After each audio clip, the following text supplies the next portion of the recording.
It's nice to meet you. So, I mean, this is a show that feels like it's got a kind of real swagger now. There's a real kind of confidence in its execution. Everyone knows exactly who their characters are. The kind of tone is kind of spot on. Does it feel a bit like that on set now when you kind of turn up, when you get to a kind of third season? Does it feel like you're coming into it, kind of knowing exactly what the purpose is and what you guys are trying to achieve? I'll say personally, just because Liz is so different than I am in real life, opposite, that it was in the beginning, you're just really doing so much prep. And luckily we had a long lead in. I knew for like 6 months we were going to shoot the show to really kind of think about how to shape that character.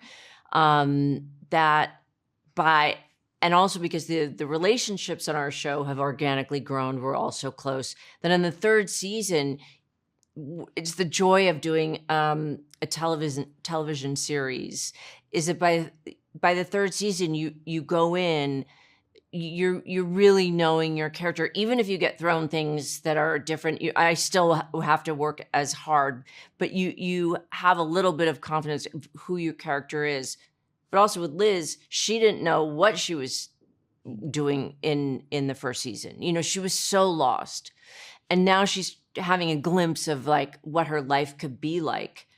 So she's also evolved. Yeah, I mean, talking of the kind of tone, because it is one of those shows that kind of balances kind of pathos with comedy. It's so brilliantly, and so much of that comes from Bill's writing. So let's just talk about Bill quickly. I mean, you must be so proud of what he's kind of achieved here, and he's when it comes to kind of writing TV, there is a secret formula that he just knows, doesn't he?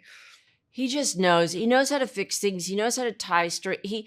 The best part, what Bill is brilliant. I really feel like he's this generation's Mike Nichols, even though he's my husband. I think he's one of the GOATs. He's incredible. And when he comes on set, I mean, that's something to watch. Like when he comes on set and we're doing a scene and he'll whisper, we'll do a couple of passes and he whispers in the actor's ears different lines, different ways to do something.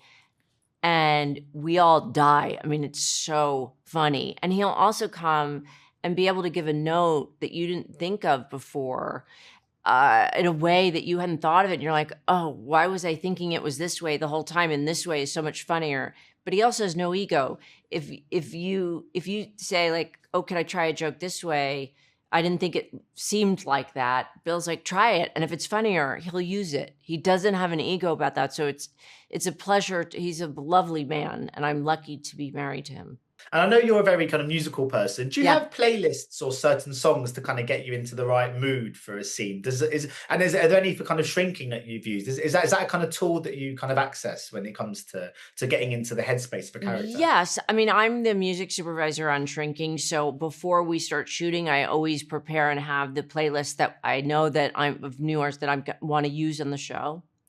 And then, so I feel like I'm lucky because I get to be in the Liz character before we start shooting, and then for after when I'm placing the music. I have to stay in character longer than anyone else, but music really infuses my work. I use music in general with any part I'd be playing. I use it, but with a show that I'm working on, I think of what songs I want to use during the week when we're shooting for other characters, for myself. It is really special.